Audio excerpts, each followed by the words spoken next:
Bonjour à vous tous et bienvenue à la prédication de la parole de Dieu.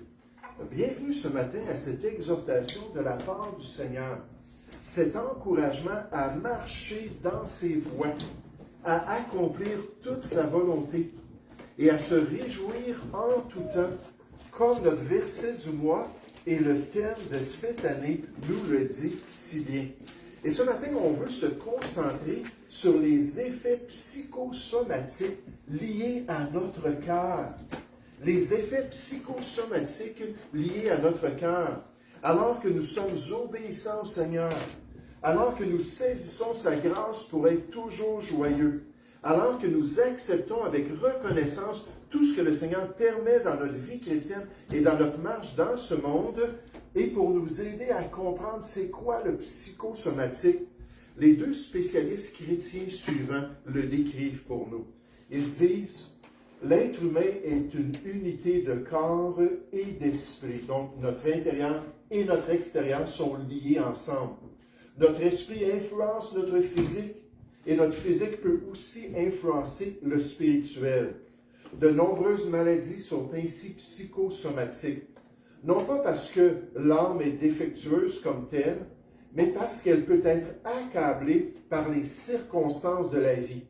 En Christ, nous pouvons trouver le repos du corps et de l'esprit. Donc, à l'intérieur et aussi à l'extérieur, le Seigneur peut nous guérir et nous permettre d'être pleinement épanouis. Un autre auteur nous dit, la Bible dépeint systématiquement l'être humain comme un tout unifié, cœur, âme, esprit et force.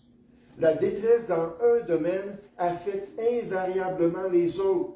Ce que nous vénérons, ce que nous aimons, ce que nous craignons et notre relation avec Dieu et avec les autres ont de profondes conséquences sur notre bien-être physique, sur l'état de notre corps, dans notre expérience personnelle. Il continue en disant, les symptômes dits psychosomatiques sont souvent le langage du corps, à une petite lumière dans notre conscience qui vient de notre corps, exprimant des réalités spirituelles ou relationnelles plus profondes dans notre vie chrétienne. Hier, il y a un chrétien qui est venu ici chercher différentes choses, puis qui a emprunté mon véhicule.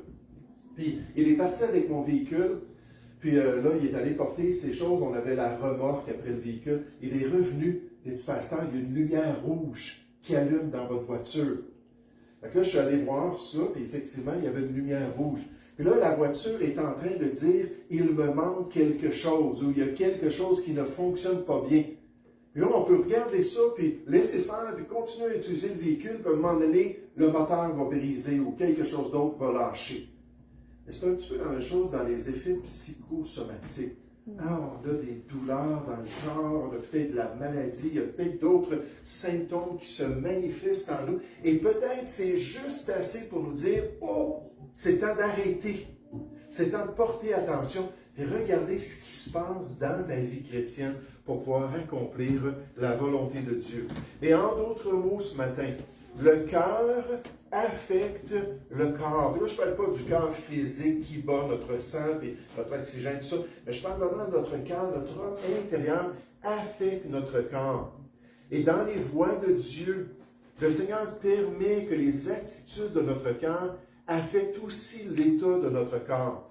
Plus l'homme intérieur est comme Dieu le demande, plus son homme extérieur en est béni. Moins son homme intérieur suit les instructions de la parole de Dieu, moins son homme extérieur reçoit la bénédiction du Seigneur. Puis on voit ça à travers les Écritures, dont notre verset du mois. Regardez notre verset du mois, puis j'espère que ça va nous encourager à le mémoriser, à le méditer, à l'appliquer dans notre vie. On nous dit, un cœur joyeux est un bon remède. Vous savez, ce mot hébreu-là, remède, pourrait être traduit un bon médicament, une bonne guérison, ou même un bon antidote. Toutes ces utilisations-là, à travers l'histoire du peuple juif, ont été utilisées avec ce mot-là. Donc, on parle toutes des solutions pour la santé de notre corps, démontrant clairement que les attitudes du cœur, encore une fois, un cœur joyeux est un bon remède pour nous, mais un esprit abattu dessèche les eaux. Certainement, il y a quelqu'un qui vient à votre esprit. Quelqu'un que vous côtoyez dans votre famille, au travail, tout ça. C'est des gens qui sont moribonds. Toujours de mauvaise humeur. Toujours là, un esprit là, qui est négatif. Et là, on le voit tous les jours du malheureux, on nous dit dans les Écritures, on nous parle de ces jours-là d'une personne qui est toujours malheureuse, qui n'est jamais capable de se relever, qui n'est jamais capable d'être de bonne humeur, qui n'est jamais capable d'avoir la bonne attitude et d'être joyeux dans les voies de Dieu. Pourtant, Dieu nous dit, soyez toujours joyeux, donc sa grâce est disponible. Puis une personne comme ça, on nous dit, ça dessèche les eaux. Et littéralement, le mot ici nous parle d'une corruption intérieure, que le corps progressivement est en train de se désagréger à cause de ce qu'on vit dans notre cœur. Puis nécessairement les décisions qu'on a en tant qu'être humain. Mais vous savez, ce n'est pas juste Proverbe 17 au verset 22 qui dit cela. Si vous avez vos Bibles ce matin, cherchez avec moi Proverbe chapitre 12. J'aimerais juste vous montrer dans le livre de la sagesse dans l'Ancien Testament comment Dieu nous parle de cela. Proverbe au chapitre 12, à partir du verset 25. Proverbe chapitre 12 au verset 25. On lui dit, l'inquiétude dans le cœur de l'homme là-bas. Là-bas, on parle d'abattre tout son être, sa capacité, ça inclut le physique. Quand on est inquiet, mais moi j'aimerais vous dire, avec toutes les rénovations, puis une bonne partie des achats qui vont être faits, ça va sortir de mes poches, comme ça je vais me faire rembourser. Mais des fois, ça peut prendre un mois et demi avant que je suis remboursé. Là, je pensais à mes finances, puis à un moment donné, je me suis réveillé pendant la nuit, là, puis je n'étais pas capable de dormir. Je me suis dit, wow, qu'est-ce que je vais faire? Oui, on a l'argent que les chrétiens ont donné pour ces rénovations-là, mais je ne les ai pas dans mes mains, là, puis ça va sortir de mon compte, puis là, j'étais tout inquiet. Et là, Dieu m'a ramené, Hébreux 13:6 à l'esprit. Il dit, je ne t'abandonnerai pas, je vais prendre soin de toi, puis tout ce que tu as besoin, tu vas l'avoir, je vais le pourvoir. Là, je me suis calmé. Je me suis réveillé le lendemain matin avec un beau sourire. Là, je me suis dit, on va avoir une bonne journée aujourd'hui. Puis depuis lors, ça fait quand même quelques jours, Dieu me garde de m'inquiéter et nous dit de ne pas nous inquiéter de toute façon. On nous dit l'inquiétude dans le cœur de l'homme là-bas, mais une bonne parole le réjouit. Puis quand je pense à ça, être abattu, j'aimerais juste vous dire un terme qui est très populaire dans notre société, c'est le terme dépression. Dépression, les gens sont déprimés. Là, Dieu nous dit encore une fois comment c'est le cœur qui peut affecter notre expérience. Proverbe chapitre 14 au verset 30, juste quelques versets pour vous voir les effets psychosomatiques sont révélés dans la parole de Dieu. Dieu connaît l'être humain et nous parle de ces effets-là. Proverbe chapitre 14 au verset 30, on nous dit un cœur calme est la vie du corps. Un cœur calme et la vie du corps. Le mot veut dire la vitalité ou le soutien du corps. Mais l'envie encore à l'intérieur est la carie des os, la corruption, la décomposition des os à cause de cet effet psychosomatique. Proverbe chapitre 15, verset 13. Proverbe 15 au verset 13. On dit un cœur joyeux encore à l'intérieur rend le visage serein. Hein, quand on est correct à l'intérieur, ça devrait paraître dans notre visage. Hein? Il devrait y avoir un changement dans notre présentation. Jésus a dit dans Matthieu 23, au verset 26, il dit, nettoie l'intérieur premièrement, puis l'extérieur aussi va devenir net. Puis quand on travaille sur notre cœur, puis vous allez voir des recommandations que j'aimerais vous donner dans un instant, et à ce moment-là, ça va affecter même notre être extérieur. Donc, un cœur joyeux rend le visage à l'extérieur serein, mais quand le cœur est triste, l'esprit est abattu. Là, on nous parle ici de notre, encore une fois, de notre aide, de notre présentation personnelle. Là, on est malheureux, on est abattu. Comment est-ce que notre intérieur affecte notre extérieur? Proverbe chapitre 18, je pense que c'est le plus beau des passages dans les Proverbes. Proverbe chapitre 18 au verset 14. Proverbe 18 au verset 14, on nous dit « L'esprit de l'homme, son cœur, son intérieur. » Le soutien dans la maladie, ça se trouve où en général? À l'extérieur, dans le corps. Donc l'esprit de l'homme le soutient dans la maladie, mais l'esprit abattu, ça veut dire brisé ou écrasé, qui le relèvera.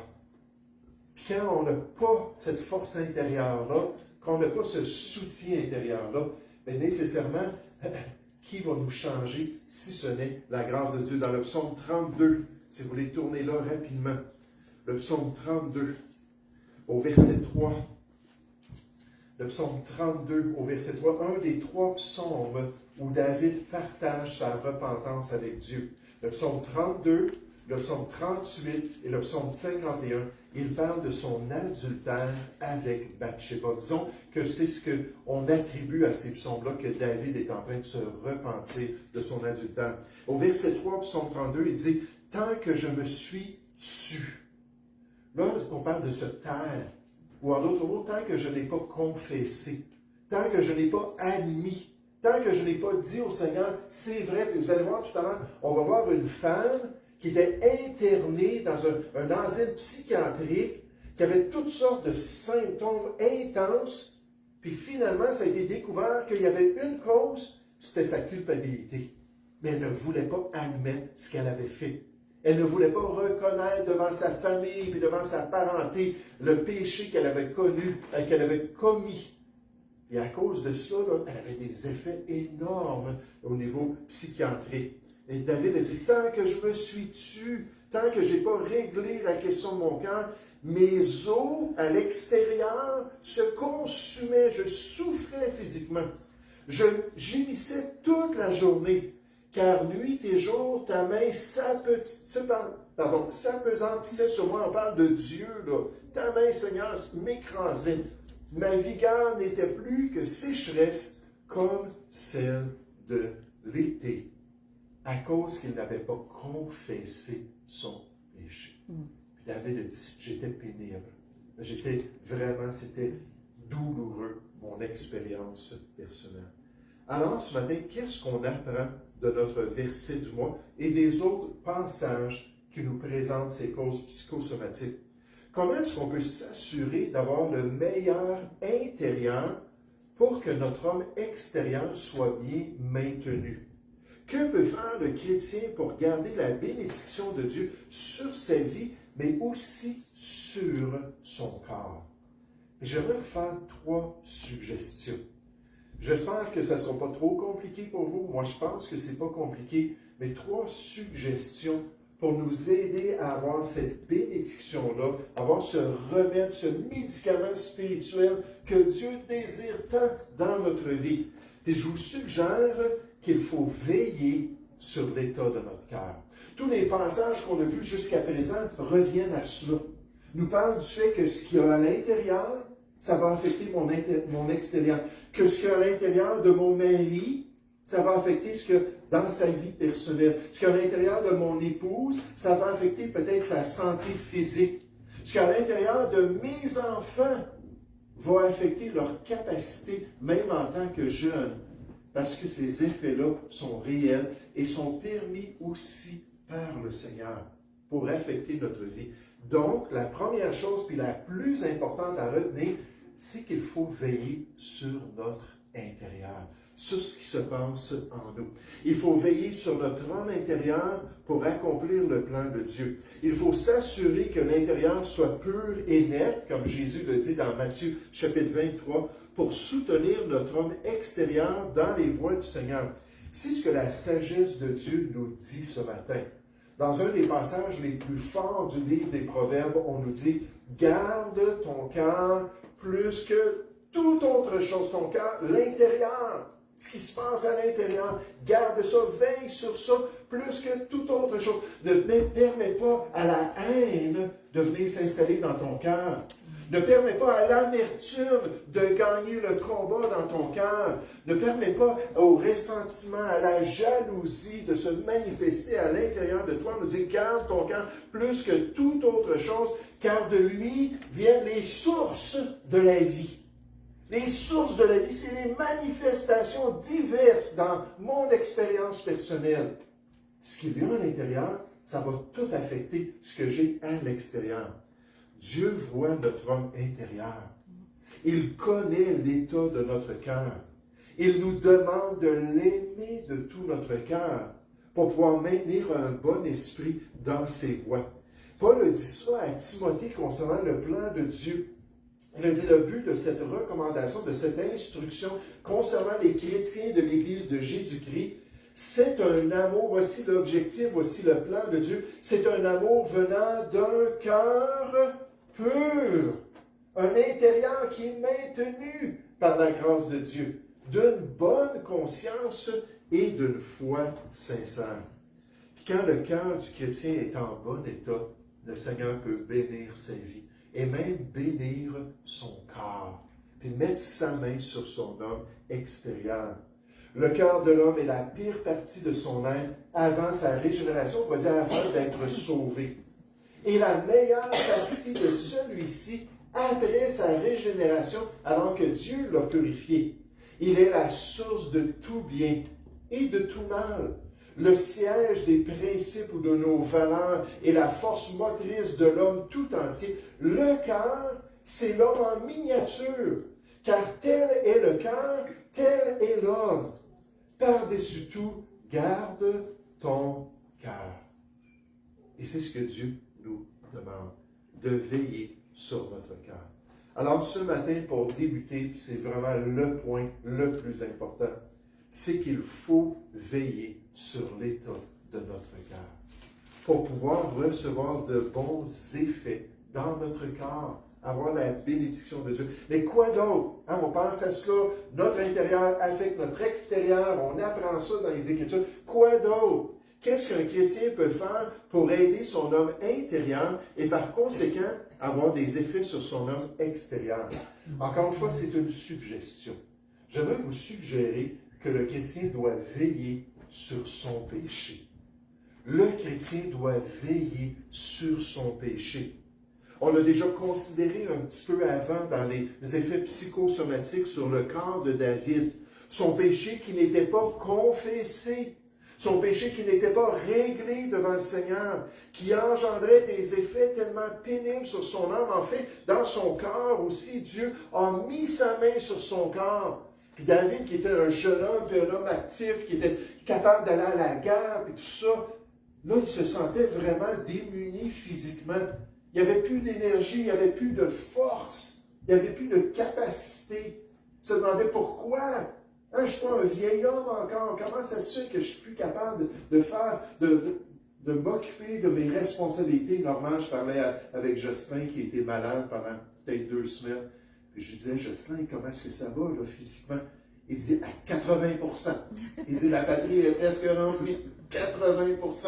Et là, il s'améliore. Puis on aime ça être en forme, on aime ça être capable de fonctionner. Mais David, c'était Dieu lui-même qui lui donnait ces effets-là dans son corps. On l'a vu tout à l'heure. Il dit, tant que je me suis tué, tant que je suis resté dans mon péché, mes os se consumaient. Je gémissais toute la journée. Wow, c'était vraiment grave. C'était vraiment pénible. Car nuit et jour, ta main s'apesantissait sur moi. Ma vigueur n'était plus que sécheresse comme celle de l'été. Puis David savait bien, ayant travaillé dehors avec des brebis pendant des années, il savait quand c'était des grosses journées d'été, puis que c'était très, très sec, que toutes les brebis, là, c'était comme des brebis zombies. Elle s'en allait, là, puis elle avait de la misère parce qu'il fallait les abreuver puis les nourrir parce qu'il y avait une sécheresse. Mais David était comme ça, personnellement. Son corps était comme ça. Oh, le croyant qui vit dans son péché. L'enfant de Dieu qui suit les désirs de sa chair, de son vieil homme, qui est séparé de la communion avec son Dieu. Le chrétien peut s'attendre à des effets éventuels dans son corps. J'aimerais vous dire, dans le Nouveau Testament, on a un exemple très frappant. On parle de quoi ce matin? Je sais qu'il y en a qui sont arrivés un petit peu après le début du message. On parle des effets, je vais dire psychologiques, des effets psychosomatique. Merci. Psychosomatique qu'un chrétien peut expérimenter. Dieu nous le révèle. Ce qui se passe à l'intérieur, ça peut affecter notre extérieur. Là, on est en train de regarder cela ce matin et voir que le péché dans l'expérience de David et dans d'autres vies, le péché qui est toléré peut amener un jugement de Dieu sur notre corps. C'est le Seigneur qui va agir comme ça en nous. Et dans le Nouveau Testament, il y a un groupe de chrétiens qui se réunissaient ensemble dans l'Église à Corinthe, qui étaient connus comme les plus charnels. Qu'est-ce que ça veut dire être charnel? 1 Corinthiens 3.1 nous dit cela. Ça veut dire qu'on est des enfants en Christ, on est immatures et on n'est pas des chrétiens spirituels. Ce n'est pas l'Esprit de Dieu qui est en train de diriger notre vie, qui est en train de se manifester. Mais cette Église-là persistait dans cette attitude-là envers le péché. Elle se réjouissait quand ils apprenaient que quelqu'un dans l'Assemblée faisait le mal. Au lieu de se réjouir de la justice des chrétiens, la fidélité en Jean a dit dans 2 Jean, chapitre 1, verset 1, il dit « Je n'ai pas de plus grande joie que d'apprendre que mes enfants marchent dans la vérité, qu'ils font ce qui est bien, qu'ils suivent le Seigneur. » À l'Église de Corinthe, ce n'était pas cela. Ils étaient vraiment tout croche dans leur perspective et dans leurs valeurs. Mais Dieu a dû étendre sa main sur eux à plusieurs reprises. Il a dû même toucher leur corps. Et Paul leur dit, c'est pour cela qu'il y a parmi vous beaucoup d'infirmes et de malades, et même qu'un grand nombre sont morts. Lorsque notre péché nous mène à la mort, et Dieu dit, c'est terminé, j'ai été patient, je t'ai aimé, j'ai tout fait pour t'aider, c'est terminé, je vais t'enlever la vie. Et 1 Jean 5 nous parle de ce péché qui mène à la mort. Et là, Dieu a fait ça avec les Corinthiens, et il y a eu des effets majeurs. Pourquoi? Parce que les Corinthiens n'ont pas veillé sur leur péché. Ils n'ont pas examiné leur cœur devant la loi de Dieu, devant les instructions de Dieu. Puis à cause de ça, ils ont eu des conséquences encore. La sagesse de Dieu nous dit ce matin, ne sois point sage à tes propres yeux, dans tes décisions, dans la direction de ta vie. Hein, messieurs, la direction que vous donnez à votre famille, la direction dans votre couple, la direction avec vos enfants. De s'assurer qu'on fait ce qui est bien, ne sois point sage à tes propres yeux. Dieu est plus sage que toi. Crains l'Éternel, aie un respect profond pour Dieu, puis sa volonté, et détourne-toi du mal. Détourne-toi du mal. Puis remarquez ce qu'on nous dit, ce sera la santé pour tes muscles et, wow, un rafraîchissement pour tes os. Et ça va te faire du bien d'être en règle avec Dieu. Sa bonne main va pouvoir t'accompagner, puis te permettre de grandir, puis de progresser dans les voies du Seigneur, alors que Dieu étend sa main sur nous. La cause la plus fréquente, nous dit ce spécialiste chrétien, de dépression personnelle pour le chrétien est le péché. Nécessairement, il y a différentes causes de la dépression. D'accord? On sait qu'il y a des causes qui sont morales, qui sont spirituelles, il y a des causes physiques aussi. Mais pour cet auteur-là, il a dit dans ce qu'il a vu pour le chrétien, c'est le péché. Dans la vie du croyant, le péché, lorsqu'il n'est pas réglé, a un effet direct non seulement sur l'âme, mais souvent aussi sur son corps. Alors que Dieu va étendre sa main. Et vous savez, j'aimerais vous dire, c'est très délicat, puis c'est très risqué pour l'enfant de Dieu de courir après des solutions du monde lorsqu'il a des problèmes physiques. De courir, par exemple, après des antidépressifs. On le sait, les adultes au Québec, 25% des adultes sont sur des antidépressifs, 1 sur 4, qui prennent des pilules à cause de leur tendance à être déprimés dans leur vie. Là, ce que je suis en train de vous dire, c'est que c'est délicat, c'est dangereux de faire ça, parce que des fois, ces problèmes-là qu'on vit, c'est la lumière de Dieu, puis l'œuvre de Dieu dans notre vie, pour nous aider à voir, oups, j'ai un problème là. Il y a quelque chose d'extérieur, puis je dois regarder à l'intérieur pour m'assurer d'être en règle avec Dieu. Puis quand un chrétien ne prend pas le temps de chercher la face de Dieu, ne prend pas le temps d'examiner la possibilité d'une cause morale et spirituelle devant Dieu pour ses malaises, j'aimerais vous dire, il est peut-être en train de manquer le bateau. Alors que Dieu veut qu'il cherche sa face, alors que Dieu veut qu'il prenne son temps, alors que Dieu veut peut-être qu'il passe des tests pour voir s'il y a des causes physiques, mais aussi qu'il soit prêt à être honnête devant Dieu, puis que peut-être Dieu va tout simplement enlever ensuite ces symptômes-là dans sa vie. Le réformateur Jean Calvin le dit, au 16e siècle, c'était la même réalité.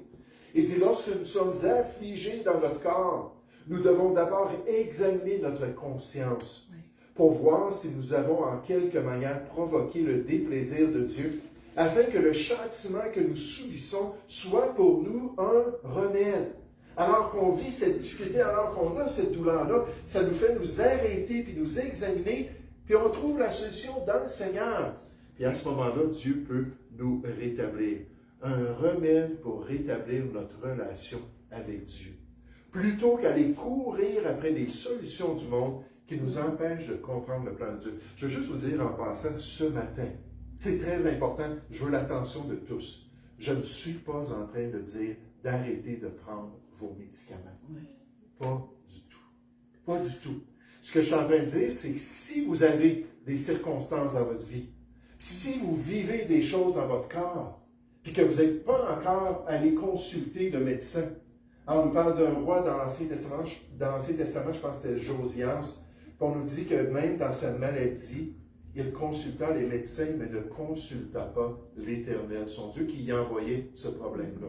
Mais ce que je suis en train de dire, c'est si vous avez à faire un choix concernant des antidépressifs, concernant d'autres médications, pour tel et tel symptôme que vous vivez, pourquoi pas prendre le temps de prier, puis de chercher la face de Dieu, puis demander au Seigneur, montre-moi, Seigneur, si c'est toi qui es en train de faire ça dans ma vie, pour que je trouve la solution à mes problèmes personnels, non pas dans la médication, parce que Big Pharma, eux autres seraient bien contents que vous embarquiez sur une dépendance pour le restant de votre vie. Donc, il faut juste être sage. Donc, je ne vous dis pas, arrêtez vos médicaments, rien de ça. Mais dans le cas où on est en train de faire un choix, c'est important d'être sage.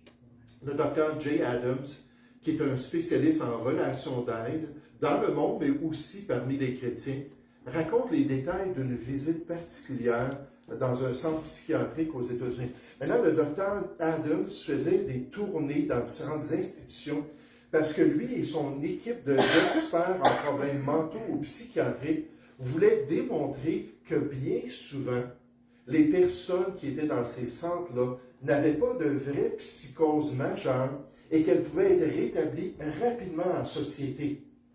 Là, il dit, je pense qu'on est trop prompt à donner du Ritalin. Je pense qu'on est trop prompt à prescrire tel et tel médicament aux gens. Puis il dit, ou d'interner des personnes qui ont vraiment des problèmes majeurs, mais finalement, ce sont pas de tels problèmes. Et là, on peut les détecter de différentes manières. Ce que j'aime aux États-Unis, c'est que ces psychiatres-là, ces psychologues-là chrétiens, ils sont associés avec des médecins, puis des médecins chrétiens qui croient qu'il faut faire attention de ne pas mettre les gens sur des médicaments juste comme ça. Puis là, ils peuvent faire des tests physiques et regarder les conditions des gens pour voir qu'est-ce qui se passe. Mais le docteur Adams et ses associés étudiaient les cas individuels des patients internés dans ces institutions. Ils travaillaient avec chacun d'eux, puis ont fait ça pendant des décennies, pour voir s'il y avait des indications claires que leurs problèmes avaient de vraies causes physiques, des causes réelles, comme un débalancement hormonal, un débalancement chimique, une lésion au cerveau ou une maladie quelconque, plutôt que des causes morales, relationnelles ou même spirituelles. Et dire, on allait tout examiner cela pour les patients qui étaient prêts à faire l'exercice nécessairement. Ils rencontrèrent donc, dans cette visite particulière, une dame. Et tout de suite, en voyant la dame leur a parlé de sa foi en Dieu. Elle leur a parlé qu'elle était une chrétienne, qu'elle était née de nouveau, qu'elle connaissait le Seigneur, mais elle était internée dans cet endroit-là à cause de problèmes majeurs au niveau personnel. Une combinaison de schizophrénie et de bipolarité avait été diagnostiquée pour expliquer son comportement qui était tellement extrême.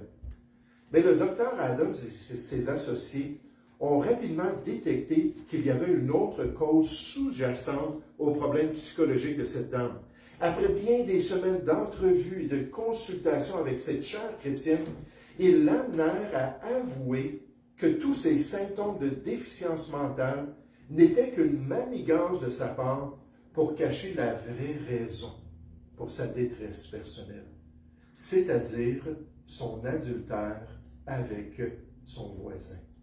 Elle avait trompé son mari en allant coucher avec son voisin. Puis le choc dans sa conscience avait été tellement grand qu'elle a commencé tout de suite à avoir des symptômes ou à produire des symptômes. Vous savez, quand quelqu'un agit d'une certaine manière, moi, quand j'étais adolescent, j'étais sur des grosses drogues, j'étais un toxicomane. Puis des fois, je me faisais des scénarios alors que j'étais parti dans mes situations. Puis je me faisais des scénarios que j'étais un soldat pendant la Deuxième Guerre mondiale. Tout le monde fêtait dans nos fêtes, tout le monde était drogué, puis ça. Là, je m'imaginais qu'on était dans la Deuxième Guerre mondiale.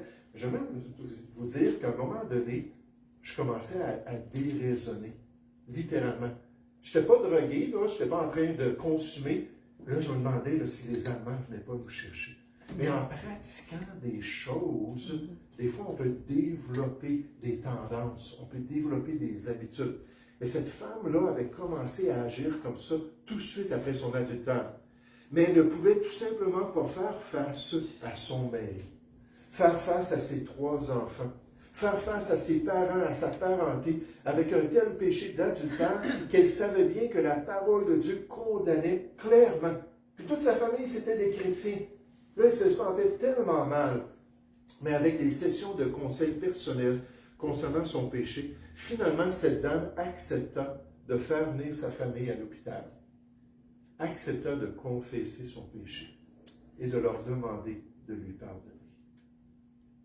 Et je vous dis qu'est-ce qui est arrivé dans un instant. Oh, la Bible nous dit en tant que chrétien, celui qui cache ses transgressions ne prospère point. Mais celui qui les avoue et les délaisse obtient miséricorde. C'était ça qu'elle avait besoin d'entendre. C'était ça qu'elle avait besoin de comprendre. Et finalement, sa famille est venue, son mari, ses enfants. Puis elle a tout reconnu devant eux.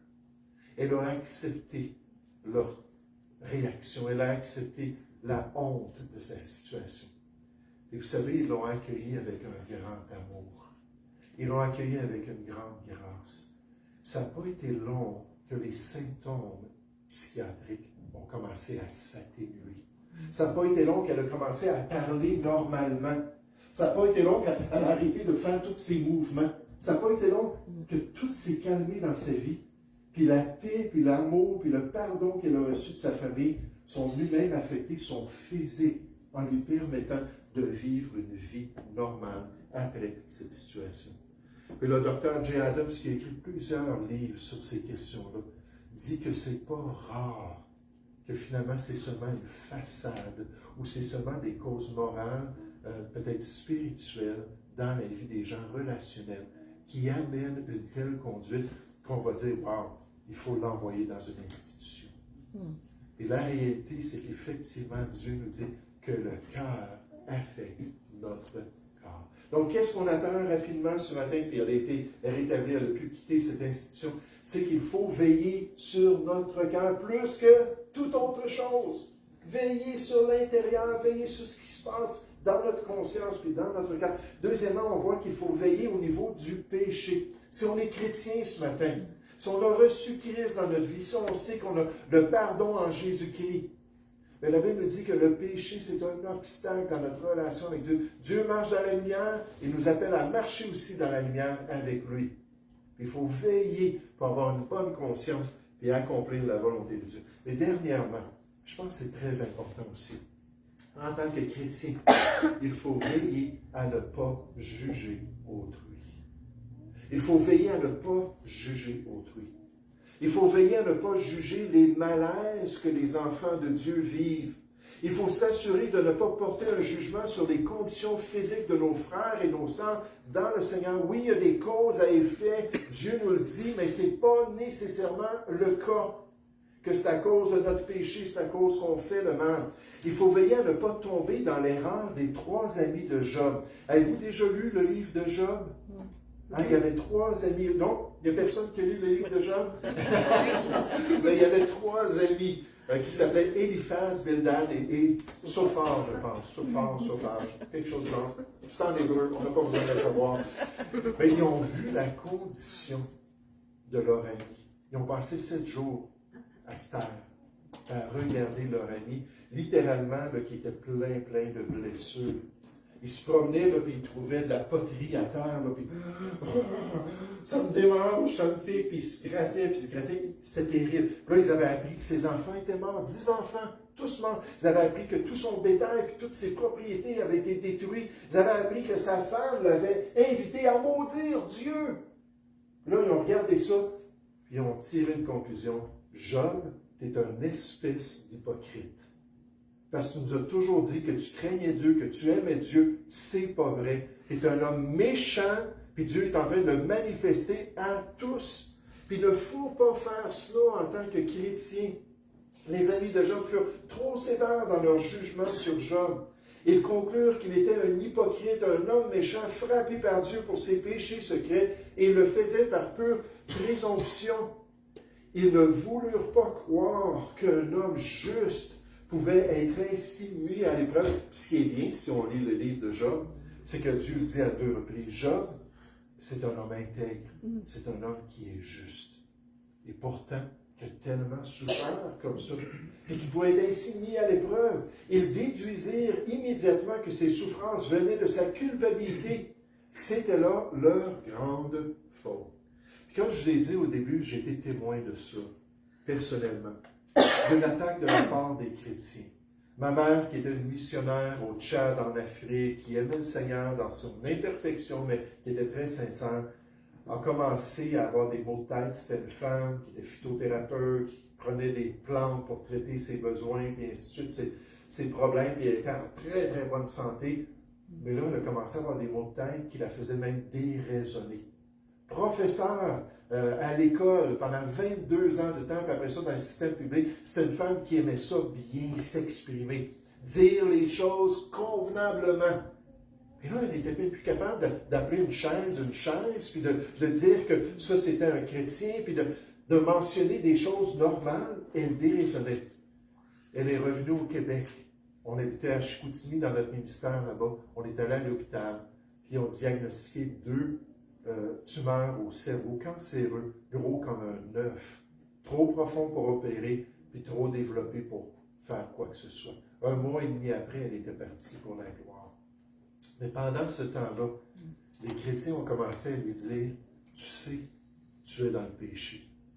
Puis il faut que tu le confesses. Parce que non seulement est-ce que les chrétiens priaient pour qu'elle puisse se tourner vers Dieu, puis qu'elle puisse être guérie, mais puisqu'elle n'était pas guérie, là, il disait, bien, c'est clair, c'est pas Dieu le problème, c'est toi, donc tu es dans le péché. Puis là, j'ai été frappé parce qu'il y a des chrétiens qui ont commencé à dire, si tu avais eu le cancer à l'estomac, ça aurait été tel péché. Si tu aurais eu le cancer dans les ovaires, ça aurait été tel péché. Si tu avais le cancer au cerveau, c'est tel péché. Là, j'ai appris qu'il y a des chrétiens qui voyaient des catégories de péchés qui étaient liés à certains symptômes de cancer. Là, ils l'accusaient, ils l'accusaient et ils l'accusaient.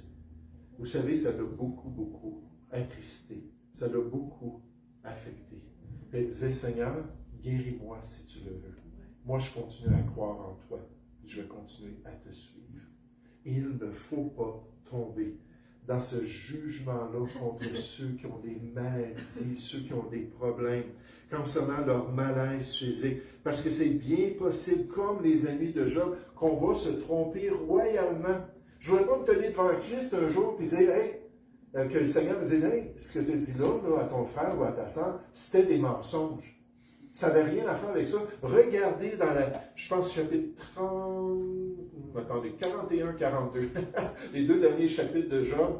Puis là, il reprend ces 3 amis-là. Il dit, ce que vous avez dit, là, c'est de la foutaise. C'était totalement faux. Ça n'était pas vrai. Mais il ne faut pas se placer dans cette position-là sans avoir de fondement légitime pour le faire. La Bible dit, qui es-tu, toi qui juges un serviteur d'autrui? S'il se tient debout ou s'il tombe, cela le regarde, ou regarde plutôt son maître. Mais il se tiendra debout, car le Seigneur a le pouvoir de l'affermir. En d'autres mots, tais-toi, puis prie pour ton frère. Prie pour lui que le Seigneur puisse le bénir. C'est une cruauté de juger un homme hypocrite parce qu'il est affligé. Ce pasteur nous dit, nombreux sont ceux qui sont aimés du Seigneur, et pourtant ils sont éprouvés et sévèrement châtiés. Ne soyez pas comme les amis de Job qui ont transformé son lit de maladie en tribunal. Je peux juste imaginer quelqu'un qui est alité, quelqu'un qui est à la maison, peut-être à l'hôpital, puis qui souffre, puis qui vit des choses, puis un chrétien vient le voir, puis il dit, hey, tu vas-tu te mettre en règle, là? Hein, tu vas-tu faire de quoi, là? Puis là, la personne est là, puis elle était toute branchée, puis elle regarde l'autre, puis de quoi tu parles? De quoi tu parles? David était un jeune chrétien qui avait connu la grâce du salut dans sa jeunesse, mais qui était aux prises avec une maladie invalidante, oui, qui le laissait isolé et jugé par les gens du monde. Même quand il allait à l'église à chaque dimanche, il ressentait les attitudes des gens, les regards et les murmures de ses confrères dans le Seigneur. Et plutôt que de céder au désespoir, David a trouvé la force